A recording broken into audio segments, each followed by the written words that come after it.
Може би заради онова знаменито гостуване на бай Ганьо у Иречек свързваме името на чешкия професор най-вече с Прага. Всъщност, той е роден в Виена. Тук прекарва 2/3 от живота си. Тук умира на 10 януари 1918 година. На Ледерергase е последната му квартира. Дава се под наем.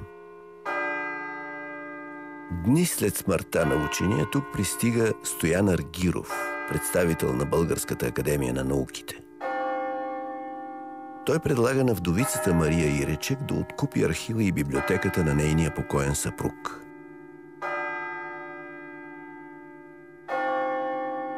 Тогава Стоян Аргиров за първи път вижда 4 тетрадки, озаглавени на чешки Денник Булхарски, български дневник, в който ден по ден Иречек е записал българския период от живота си.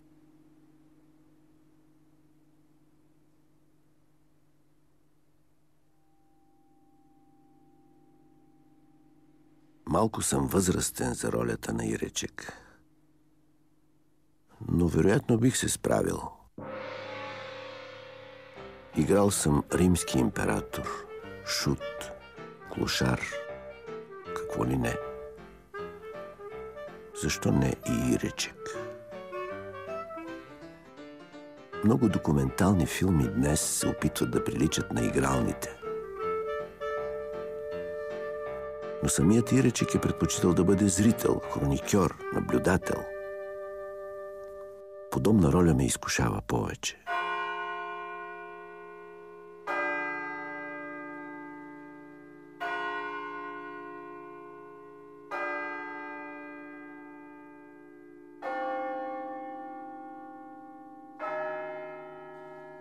През 1879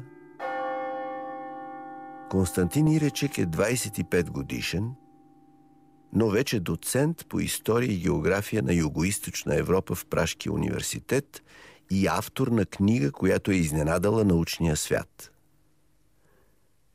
История на българския народ излиза в началото на 1876, само месеци преди Априлското въстание. Българският народ, който макар че сега да е най-злощастния между всичките народности в Европа, в бъдеще ще процвете до хубава и важна държава. След освобождението на Константин Иречек е предложен поста главен секретар в Министерството на просвещението на княжество България. Иречек приема. По онова време пътуването до София не е нито лесно, нито бързо. Най-напред с влак от Прага Иречек пристига в родната си Виена. От подробните му записки научаваме, че е минал по познатите улици, разходил се в парка на двореца Белведере, пълен с детски спомени. Купил си кавалерийски бутуши, подходящи за един пътешественик, и лоден мантел, палто, с което особено се е гордеял. Срещнал се с баща си в кафе Европа, срещу катедралата Свети Стефан. Не е отбелязал за какво са си говорили преди заминаването. Взел файтон до гарата с 2 куфара, тежки 137 кг. Днес всяка авиокомпания би поискала да доплати за свръхбагаж. Записал е как се е чувствал на 5 ноември 1879 година, сряда, в 3:30, часът на тръгването. Противно дъждовно време раздяла с Европа с всичко, с което бях досега като сраснал. Към неизвестната съдба. Последното е на френски. Vers la destinée inconnue.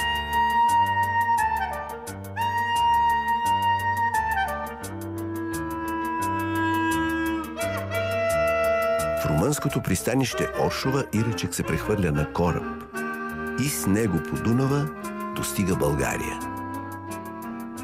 Ето, че се показаха 7 лампи една над друга. Лом. Спираме. Напущам цивилизацията. Сега скок в нов свят.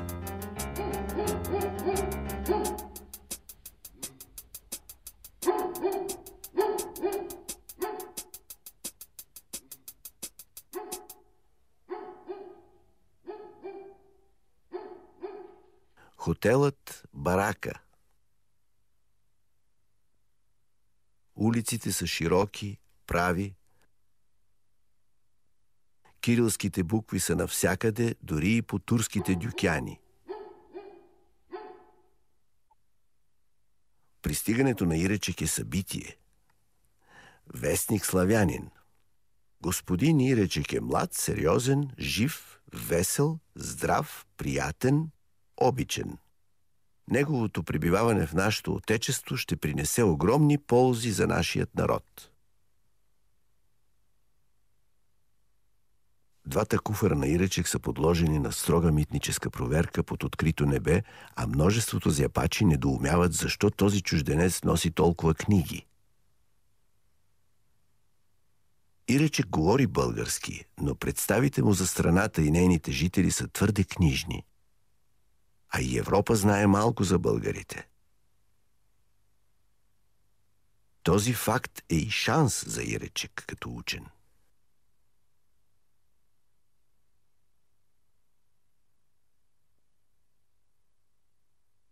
Някои от бележките в дневника му ще послужат за книгите, които ще напише по-късно: Пътувания по България и Княжество България.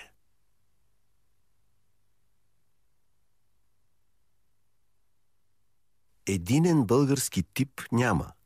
Покрай славянския тип ще съгледаш романски глави или гръцки орлов нос, широки лица от старотурски, печенежки или кумански произход. Срещат се лица и с цигански вид.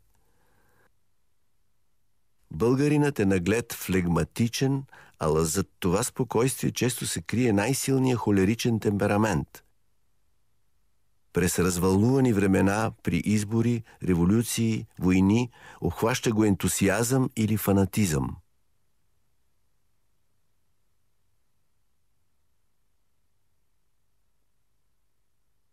По онова време българският лев още не е в обращение. Цели 100 франка трябва да даде Иречек за файтон до София.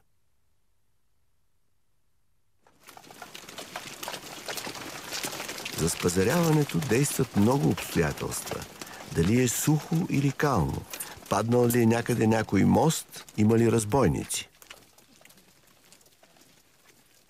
Пътят е доста добър, дори има минути, като че се возиш по железница.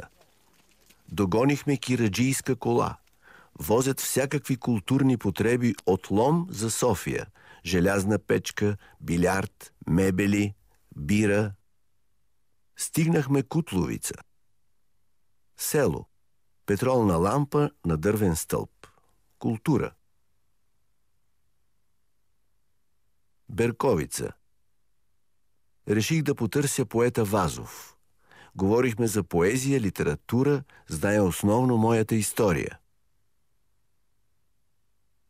Завалял е първия сняг. Налага се да разпрегнат конете и да впрегнат волове. Воловете бавно напредваха, ту наляво, ту надясно. Редица кираджии, весел народ. Поздравления! Добър си!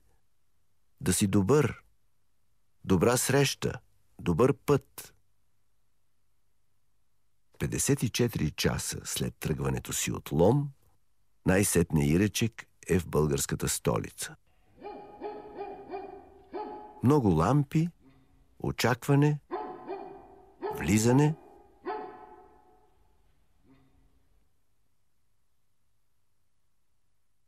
Виена. 1918. Преговорите между представителя на Българската академия на науките Стоян Аргиров и вдовицата Мария Иречек за откупуване на библиотеката и архива